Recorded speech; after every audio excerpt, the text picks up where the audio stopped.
महात्मा उपासक डॉक्टर सोहनराज तातेड़ पुनरुत्थान और आत्मविज्ञान के बाद अब ला रहे हैं सनातन सत्य, जैसी दृष्टि वैसी सृष्टि, कुदरत, कुदरती रचना एवं कुदरत के कानून से शाश्वत सुख की प्राप्ति। लॉगिन करें www.drsohanrajtated.com, YouTube channel doctor Sohanraj Tated, play store से डाउनलोड करें mobile app doctor Sohanraj Tated.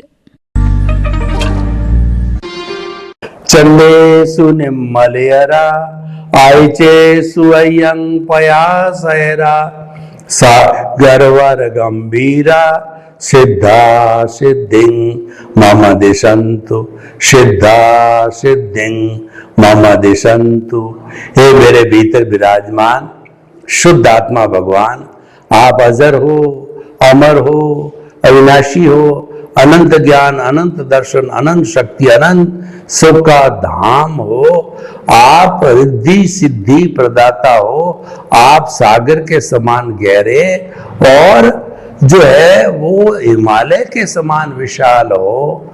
आप जो है वो मुक्ति प्रदाता हो। मुझे मुक्ति प्रदान करने के लिए मैं मुक्ति की ओर बढ़ता रहूं, मुझे आशीर्वाद दो, ऐसी शक्ति दो, जागृति दो। भाई और बहनों, मातृशक्ति को नमन। आज का हमारा बहुत सुंदर विषय है कि क्रिया और भाव का अंतर। देखिए, क्रिया बाहर का विषय है, वो मन वचन काया से जुड़ी हुई है, वो क्रिया कहलाती है। और भाव है हमारी आत्मा की भाव सत्ता से जुड़ा हुआ है, वो हमारा भाव पक्ष है। भाव और क्रिया अलग अलग है दोनों। क्रिया तो एक तरह का कहना चाहिए अवस्था है, और भाव जो है हमारे भीतर से पैदा होता है। भाव का संबंध मुक्ति से है, और भाव अगर हम जो है वह जो कहना चाहिए शुभ और अशुभ डालते हैं भाव, तो हमारे कर्मों का बंधन होता है। शुभ भावों को करने से शुभ भावों का बंधन होता है, अशुभ भाव करने से अशुभ का होता है। लेकिन जो है ये क्रिया तो मन वचन काया से जुड़ी होने के कारण ये जड़ से जुड़ी हुई, और जड़ से जुड़ी हुई हर चीज अवस्था होती है, टेम्परेरी होती है, आने वाली होती है, जाने वाली होती है। आया राम होता है, गया राम होता है, वह कभी भी स्थायी नहीं होती है। और हमारे भाव जो है वो भाव ही हमें मुक्ति की ओर ले जाते हैं। कि मैं आपको एक उदाहरण देना चाहता हूं कि भगवान महावीर के समय के अंदर एक जो है बहुत ही कहना चाहिए यंग जो साधु है, उन्होंने दीक्षा ली, और दीक्षा लेकर के वह जंगल के अंदर जो अकेले साधना कर रहे थे, तो वहां से एक ग्रुप है उनको जानने वाला, वो राजकुमार थे, तो उनके जो है वह किंगडम का जानने वाला एक ग्रुप निकला। तो उन्होंने कहा, देखो ये तो है अपनी जवानी की अवस्था के अंदर रुंड मुंड साधु बन गए, और इनके छोटे पुत्र पर जो है हमला करके और जो है उसकी हथिया रहे हैं उसके जो है साम्राज्य को। ये बात उन साधु महाराज ने सुनी, तो मन ही मन वो भाव करने लग गए कि मैं उन्हें देखता हूं। उन्होंने तलवार निकाली, लड़ाई झगड़ा चालू किया, और उन्होंने कहा मैं उसको मारता हूं, किस तरीके से मेरे वो छोटी संतान को तकलीफ दे सकते। यूं करते करते भीतर भावों में उसने लड़ाई चालू कर दी। तो ऐसे समय में राजा श्रीनिक ने प्रश्न कर दिया कि नवदीक्षित साधु अगर इस समय के अंदर भगवान उनकी कोई जो है वह आयुष्य समाप्त होकर के और उनकी मृत्यु हो जावे, तो उनका क्या होगा। भगवान ने कहा उनके भाव गिर रहे हैं, हिंसा के भाव आ रहे हैं, तो अगर इस स्थिति के अंदर मृत्यु हो जाता है, तो अगर ये भाव गिरते गिरते और गिर गए तो सातवीं नारकी तक भी हो सकती है। अब देखिए, एक जो है उसी जगह का उनसे परिचित जो है वो एक ग्रुप निकला, तो उस ग्रुप ने जो ये भाव किया, कितने संत महात्मा हैं जो इतने जो है यंग होते हुए पहले दीक्षा ले ली और अब जंगल के अंदर जो है वो एकदम कहना चाहिए साइलेंट होकर के, मूर्तिवत होकर के और ध्यान कर रहे हैं। कितने अच्छे साधु लग रहे हैं। ये बात साधु महाराज ने वापस सुनी तो उनका ध्यान वहां से लड़ाई झगड़े की तरफ से हट करके उन्होंने सिर के ऊपर हाथ फेरा कि अरे मैं तो जो रुंड मुंड साधु रूप में हूं, मैं ये क्या कर रहा हूं। तो उनकी भावधारा बदली और बदलते बदलते उच्च श्रेणी की ओर जाने लगे। तो फिर राजा श्रेणिक ने दूसरी बार भगवान से प्रश्न किया कि भगवान अगर इस समय में उनकी मृत्यु हो जावे तो क्या स्थिति बन सकती है। तो भगवान ने कहा उनके भावों की श्रेणी चढ़ रही है, ये अगर चढ़ती रहे तो मोक्ष तक को भी जा सकते हैं। तो आप देखिए भाव वही है, व्यक्ति वही है, लेकिन उनकी श्रेणी का एक और द्वारोहण हुआ जो मुक्ति की ओर ले जाने वाला है, और एक जो है नीचे की ओर है वो सातवीं नारकी तक जाने तक की बात हो गई थी। तो ये सब भावों का खेल है। तो मुक्ति है वो भावों के द्वारा होती है। क्रिया तो ठीक है, हमारा भुगतान होती है, हर क्रिया भुगतान होती है, ये समझने वाली बात होती है। हर क्रिया अवस्था से, मन वचन काया की हर क्रिया अवस्था से जुड़ी होती है और वो भुगतान होती है, वो हमारा हिसाब होती है, क्योंकि उसके साथ में कर्तापन जुड़ा हुआ होता है और वो उदय और प्रारब्ध है। कैसे मैं आपको बताऊं कि मन वचन काया की जो है वो हम कहते हैं कि शुभ प्रवृत्ति करनी चाहिए, ठीक है, शुभ प्रवृत्ति से हमारे पुण्य और अशुभ प्रवृत्ति से पाप का बंध होगा, ठीक है, लेकिन वह पुण्य और पाप का जो बंध है वो हमको गतियों में घुमाने वाला है। यानी शुभ प्रवृत्ति है तो हमको मनुष्य गति और देव गति में ले जाने वाला है, और अशुभ है तो हमको तिर्यंच और जो नारकी में ले जाने वाला है। तो अशुभ तो करना ही नहीं है। शुभ में जब अगर हम अच्छा जो करके और हमको देव गति का बंद हो गया तो देव गति के अंदर मिनिमम 10,000 साल, अधिकतम 33 सागरोपम, जो कि बहुत बड़े जो है कहना चाहिए बहुत सी संख्याओं के जीवन, कितने जीवन करेंगे पता ही नहीं है। तो इतना समय जब हम इसी में लगा लें तो हम ऐसा क्यों करें।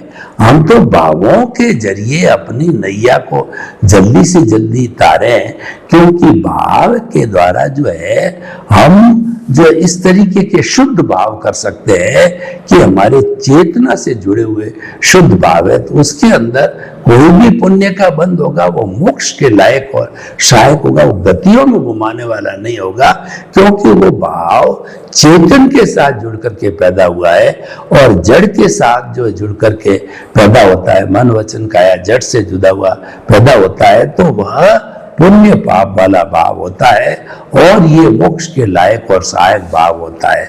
तो हम ये कहना चाहते हैं कि बहुत बड़ा भेद है कि क्रिया और भाव में बहुत बड़ा भेद है, और हमारे कुल धर्म के अंदर तो बताया जाता है कि मन वचन काया की शुभ प्रवृत्ति है उससे निर्जरा होती है, उससे संवर होता है और वो की जानी चाहिए। हम इसको गलत नहीं बताते, हम इसको काटने की बात नहीं करते, क्योंकि हमारा जो ये सनातन सत्य उसमें काटा पीटी नहीं है। हमारा तो लक्ष्य यही है कि हम सृष्टि को नहीं बदलते, बहुत क्लियर हमारी बात है, हम सृष्टि को नहीं बदलते। हम आपके किसी भी धर्म को, मन वचन काया की क्रिया को, आपके कमाने को, आपके ग्रस्त को, या कहें कि ये धर्म बदलो, आप ये दीक्षा लो, ये हमारा विषय नहीं है।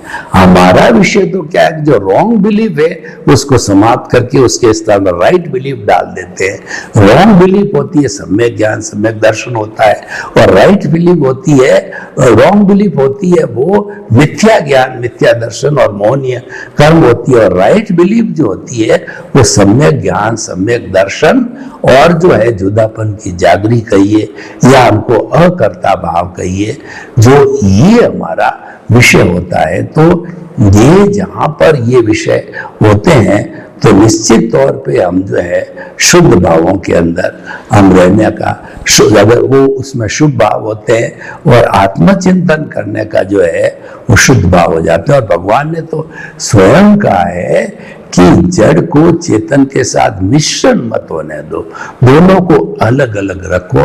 इसी का नाम संयम है। और दोनों को अलग अलग रखने का मतलब जुदापन की जागृति। इसका अर्थ यह है कि मैं अलग हूं, शरीर अलग है। ये मन वचन काया रूपी जो शरीर मिला है वो पिछले जन्म के कर्म के भुगतान के लिए मिला है, और ये ऑटो मोड से चलता है। ये तो अपना भुगतान करता रहेगा। और ये जो मन वचन का की बैटरी कहिए या हमारी फिल्म कहिए, स्क्रिप्ट कहिए, ये खुलती रहेगी, ऑटो मोड से चलेगी। उसमें हमारी एक भी अतिरिक्त सांस लेने की स्वतंत्रता नहीं है। तो इसको कुदरती रचना मान करके चलते रहना चाहिए। देखिए, हमारा जो ये सनातन सत्य है, कुदरती रचना और कुदरत के कानून पर आधारित होता है। तो जब हम इसको जो है कुदरती रचना मानते मानते आगे बढ़ते रहेंगे तो हमारा सम्यक तप हो जाता है। हम किसी भी चीज को कुदरती रचना माने, उसके साथ जुड़े नहीं, और जो उसके साथ हाथ ध्यान नहीं करें कि उसके साथ में जुड़ करके हम कुछ प्रतिक्रिया करें और हम अभिप्राय करें, ओपिनियन करें, ऐसी बातें करें, तो हम उसके साथ सहज जुड़ जाते हैं, तन्मयाकार हो जाते हैं। और जब हम इन सब चीजों के साथ तन्मयाकार हो जाते हैं तो फिर हमारा जो कहना चाहिए कि जो हमारा मिश्रण जो भीतर पड़ा है, यानी जो हमारे अवगुण भीतर में पड़े हैं, हमारी अज्ञानता भीतर में पड़ी है, हमारा राग द्वेष भीतर में है, तो वह तो इसके साथ जुड़ने से और मल्टीप्लाई होता रहेगा। हमें तो उसको धीरे धीरे घटा करके शून्य करना है और मल्टीप्लाई नहीं करना है। तो हम आपको ये कहना चाहते हैं कि क्रिया से जो है मुक्ति नहीं है। क्रिया तो शुभ प्रवृत्ति होती है, और शुभ प्रवृत्ति होती है तो वो हमको गतियों में घुमाने वाला है। इतना समय हमारे पास नहीं है कि हम गतियों में घूमे। हमारे तो जल्दी से जल्दी वो जो सिमंदर स्वामी के चरणों के अंदर हमको जन्म मिले, और 2 3 4 भवों के अंदर हम जो मुक्ति के कार्य करके अपने शेष बचे हुए जो है साधना को कार्य करके, और फिर हम आराम से जो कुछ भाव में सिद्ध बुद्ध और मुक्त बन सकते हैं। तो भाइयों बहनों, हम आपको ये बताना चाहते हैं कि ये दोनों अलग अलग विषय है। क्रिया अलग विषय है और भाव अलग है। भाव दिखाई नहीं देता है, भाव तो भीतर के जगत में रहता है। और हमारा जो भाव है ये प्रतिष्ठित आत्मा का विषय है। प्रतिष्ठित आत्मा क्या है कि इस जन्म में जो चार्ज करती है, आने वाले जन्म में डिस्चार्ज होती है। तो इसका जो लाइव अहंकार है वो चार्ज करने वाला है, और इसका जो मृत अहंकार है, यानी कि हमारा जो ऑटो मोड है, वो मन वचन काया रूपी जितना भी डिस्चार्ज है वो भुगतान में आता रहेगा, और हम उसको भुगत करके शुद्ध होते चले जाएंगे। तो हमको जो है अब क्या निर्णय करना है कि ये क्रिया और भाव से जुड़ी हुई बातें हमें ज्यादा से ज्यादा समय अपने भावों के अंदर बिताना चाहिए। भावों का अर्थ मेडिटेशन करना चाहिए। हमें अपने आप अपनी आत्मा के साथ जुड़ जाना चाहिए। हमारा जो दर्शन केंद्र है दोनों भ्रुकुटियों के बीच में, जो कि हमारा जो है कहना चाहिए पिनियल ग्रंथि का केंद्र है, ये भीतर जाने का केंद्र है। और यहाँ पर हम जो है अनुभव करें कि चमकते हुए गुलाबी रंग के परमाणु इकट्ठे हो रहे हैं, इकट्ठे हो रहे हैं, इकट्ठे हो रहे हैं। जब ये परमाणु इकट्ठे होते हैं तो ये हमें अनंत आनंद की अनुभूति कराते हैं, हमको शांति की अनुभूति कराते हैं, और फिर जो है हम इसके सारे आगे से आगे बढ़ते रहते हैं। यानी कि हम भावों की शुद्धि पर जोर देते देते आगे बढ़ते हैं। जब भावों की शुद्धि के ऊपर जोर दिया जाता है तो हमारे जितने भी संयोग आएंगे वो मोक्ष के लायक और सहायक संयोग आएंगे। इसका मतलब ये है कि हमको जो है वो जो अध्यात्म विज्ञान मुक्ति का मार्ग मिल जाएगा। तो भाई और बहनों, बहुत सरल उपाय हम आपको बता रहे हैं कि आपकी स्थिति कई बार ऐसी होती है कि आप जो है लंबा चौड़ा जो है महाव्रत वगैरह नहीं ले सकते। और कहा भी क्या है कि जी कम्मे सूरा से धम्मे सूरा, जो कर्मवीर होते हैं वही धर्मवीर होते हैं। 5 महाव्रत जो साधु का जीवन है, लेना एक वीरता का काम है, वीर ही ले सकता है। तो वह जो है 5 महाव्रती बने या वो कुदरती रचना को देखता जाए, वो भी उतना ही सार्थक है। यानी जो घटना आपके साथ घटती रहती है जन्म से मृत्यु के बीच के अंदर, उसको कुदरती रचना मानो और उसको खाली जानो और देखो, और जो है जैसा जैसा कुदरत करवाती है वो देखते रहो। वो आपका विषय नहीं है, क्योंकि एक भी अतिरिक्त सांस लेने की आपकी ताकत नहीं हो तो ऑटो मोड से लिया जाता है।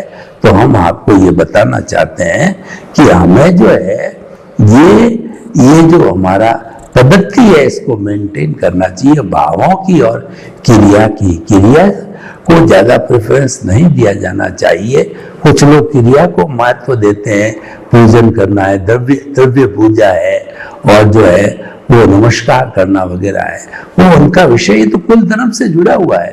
कुल धर्म वह होता है जिसमें फॉर्मेट होता है, यानी कि उसमें एक मंदिर होता है, एक भगवान की मूर्ति होती है और उसके साथ साथ में उसकी समझ को पैदा करने के लिए जो है वो उसके कई भी ब्रांचेस होती है और कई श्रावक होते हैं और एक जो है वो कहना चाहिए मंत्र होता है, एक जो है वो हमारा लिखित के अंदर जो उसके साथ साथ में आगम कहिए या पुस्तक होती है। इन सब चीजों के एक साथ मिलने से फिर जो है हमारा ये फॉर्मेट बन जाता है। तो हम तो फॉर्मेट की बात नहीं करके अनुभव की बात बताते हैं कि हमारा अनुभव क्या है, कि हमारा जब ये जो हमारा आर्ट ऑफ द विजन बन जाता है, जिसके अंदर आत्मा की भाव सत्ता प्रज्ञा जागृत हो जाती है। और प्रज्ञा जो है अज्ञा में जाने में, देहाध्यास में जाने के अंदर वो रोक लगाती है। और अगर साधक चला भी जाता है तो पुनः पकड़ के जो है उससे प्रतिक्रमण, आलोचना, प्रत्याख्यान करा के उसको शुद्ध करके और जो ये फिर बताती है कि आपको जो ये रास्ता जो आपने अख्तियार कर लिया है उसके ऊपर चलते रहना चाहिए। तो भाइयों और बहनों, हम आपको बताना चाहते हैं कि हम जो है क्रिया के साथ साथ भावों को महत्व दें। जब भावों को, और भाव भी कैसे, शुद्ध भावों को ज्यादा से ज्यादा महत्व देना कि जो है हमारी मैं अलग हूं, ये शरीर अलग है, ये तो भेद विज्ञान है, ये तो पिछले जन्म के कर्म के भुगतान के लिए आया, भुगतान इसके लिए आ गया, तो ये भुगतान होता रहेगा और दोनों जो है वो ये आगे बढ़ते रहेंगे। यानी कि हम आपको ये बताना चाहते हैं कि भेद विज्ञान को, ज्ञाता दृष्टा को, जुदापन की जागृति को एक जीवन का अनुभव बनावें और जीवन का एक स्थान बनावें। जब ये डेवलप हो जाएगा तो निश्चित तौर पे वो, अगर भगवान की उसमें हाजिरी नहीं होती है तो भी चल जाता, क्योंकि जो हम सबके भीतर में वही दादा भगवान विराजमान है। तो इसलिए दादा किसी व्यक्ति का नाम नहीं है, हम सभी के भीतर विराजमान शुद्ध आत्मा भगवान को जो है दादा कहा करते हैं। तो भाइयों और बहनों, हम आपको बताना चाहते हैं कि आज के इस कॉम्पिटिटिव युग के अंदर जो है हमारे को बहुत ही कहना चाहिए कि मिलजुल करके काम करने की आवश्यकता होती है और ये काम जो है वो हम आसानी से कर पाते हैं, क्योंकि जो है हमारे पास के अंदर चेतना का बहुत बड़ा जो है व्यापार होता है। हमें हमेशा हमारा सारा समर्पण है वो चेतना की साइड के अंदर होना चाहिए।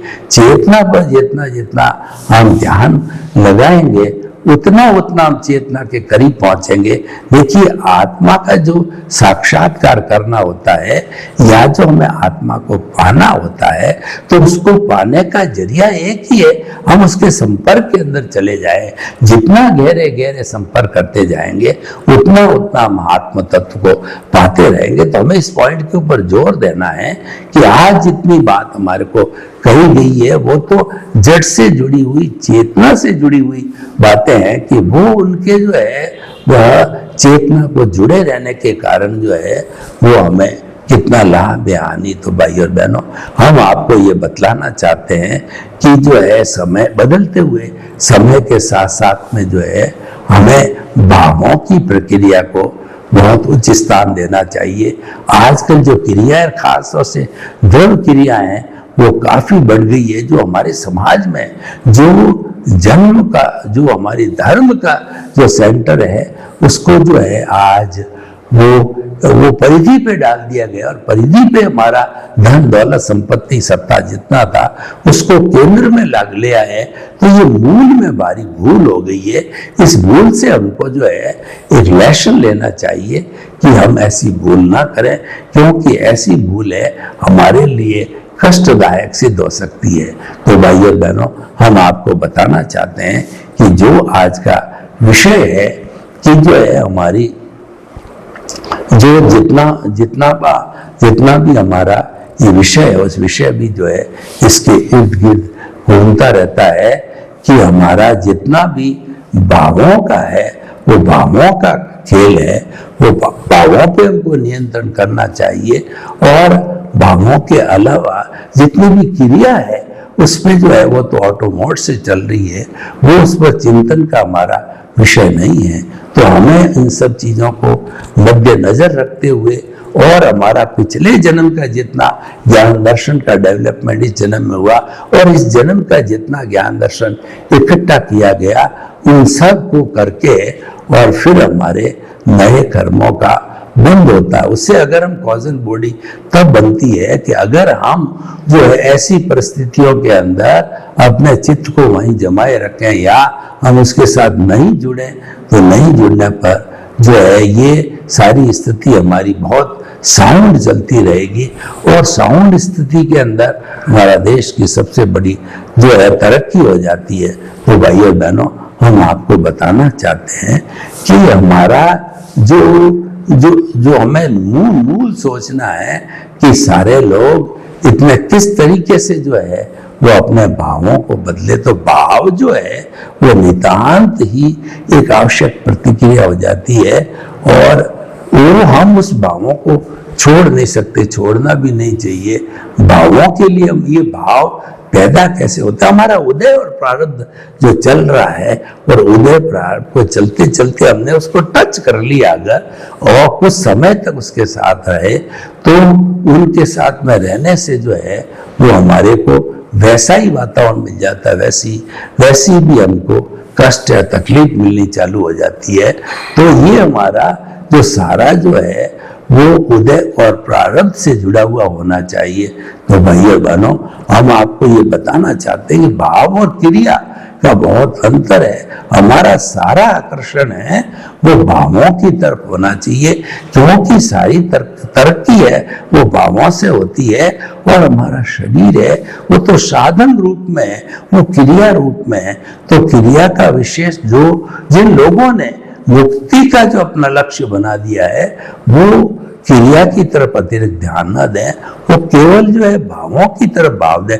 भाव एक जो लिफ्ट है, भाव एक लॉन्ग जंप है, भाव एक हाई जंप है, और भाव जो है एक लिफ्ट है। तो हम उसकी तरफ ज्यादा ध्यान देंगे, तो जो हमने वो कर्मों का बंधन किया है, यानी कि कर्मों को जो हम हटाना चाहते हैं, तो वो ऐसी स्थिति के अंदर तुरंत जो है कर्म हमारे आत्मा से अलग हो जाते हैं। तो हम आपको बताना चाहते हैं कि ये सारा जितना भी हमारा जो चल रहा है उसको हमें रोकना चाहिए।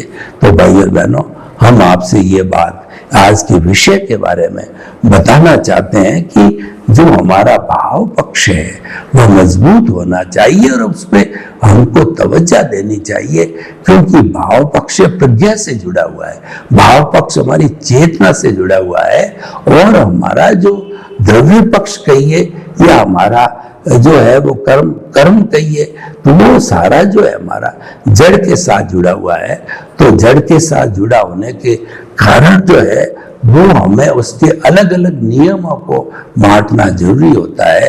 तो जब हम आपको ये बता देते हैं कि क्रिया की जहाँ बात होती है, आजकल ज्यादा समय जो है क्रिया कांड पे लगाया जा रहा है, और उन क्रियाकांड के कारण जो है हम अपना जो आत्मधर्म है उसको प्राप्त करना कठिन हो जाता है, और हमारे जो साथ में जो ज्ञान के वगैरह के जितने भी आयाम होते हैं उनका उपयोग भी करना हमारे लिए कठिनाई पूर्वक हो गया। तो भाइयों और बहनों, हम आपको ये बताना चाहते हैं, भाव और क्रिया ये दोनों का अलग अलग विषय है। भाव जो है हमारे जो भीतरी जगत का विषय है, भाव जो हमारा एक्चुअली में मन वचन काया की जो ये जो सारी बैटरी चार्ज होती है, और जो हमारा मन वचन काया भीतर जाकर के आगे बढ़ता है, भावों की स्थिति तक पहुंचता है, तो वह इसका बड़ा उपयोग करता है। तो हम आपको बताना चाहते हैं कि भाव और जो हमारा क्रिया जगत है दोनों अलग अलग है। हम इसको भावक क्रिया के साथ में जोड़ सकते हैं। भावक क्रिया का मतलब वर्तमान में जीना। आप कोई भी कार्य करो तो आपको जीने का वर्तमान में जीना होना चाहिए। इसका अर्थ यह है कि हमारे जो साथ में जो कर्म का बंधन हुआ है, और जिस तरीके से जो हमारा उदय और प्रारब्ध से उसको जो हटाया जा सकता है, भोगा जा सकता है, तो वैसी हमको कार्रवाई करना आवश्यक हो जाता है। तो भाइयों बहनों, हम आपको बताना चाहते हैं कि हमारा भाव पक्ष है वह कमजोर नहीं है। जब द्रव्य पक्ष जो है वो मजबूत है, इसका मतलब भाव पक्ष तो मजबूत होना ही चाहिए। तो हमारा कुल मिलाकर विषय यही है कि हमारा जो है भाव और क्रिया का संबंध है, और हमारे को जहां पर ये भाव और क्रिया के बीच में अंतर रहता है वह हमें बांटने की कोशिश करनी है। भाव का महत्व तो बहुत ज्यादा, भाव निर्जरा से जुड़ा हुआ है, संवर से जुड़ा हुआ है, और भाव में मुक्ति की ओर ले जाने वाला होता है। सर्वे भवन्तु सुखिनः, सर्वे सन्तु निरामया, लोक के सब जीवों को सुख मिले, शांति मिले, आनंद मिले, प्रेम मिले, सौहार्द मिले, और सभी जो है वो हम हिल मिल करके जो इसको जो है देवलोक को धरती पर उतार लाए। आपके प्रति मंगल भावना हो। महात्मा उपासक डॉक्टर सोहनराज तातेड़ पुनरुत्थान और आत्मविज्ञान के बाद अब ला रहे हैं सनातन सत्य, जैसी दृष्टि वैसी सृष्टि, कुदरत, कुदरती रचना एवं कुदरत के कानून से शाश्वत सुख की प्राप्ति। लॉग इन करें www.drsohanrajtated.com, YouTube channel doctor Sohanraj Tated, play store से डाउनलोड करें mobile app doctor Sohanraj Tated.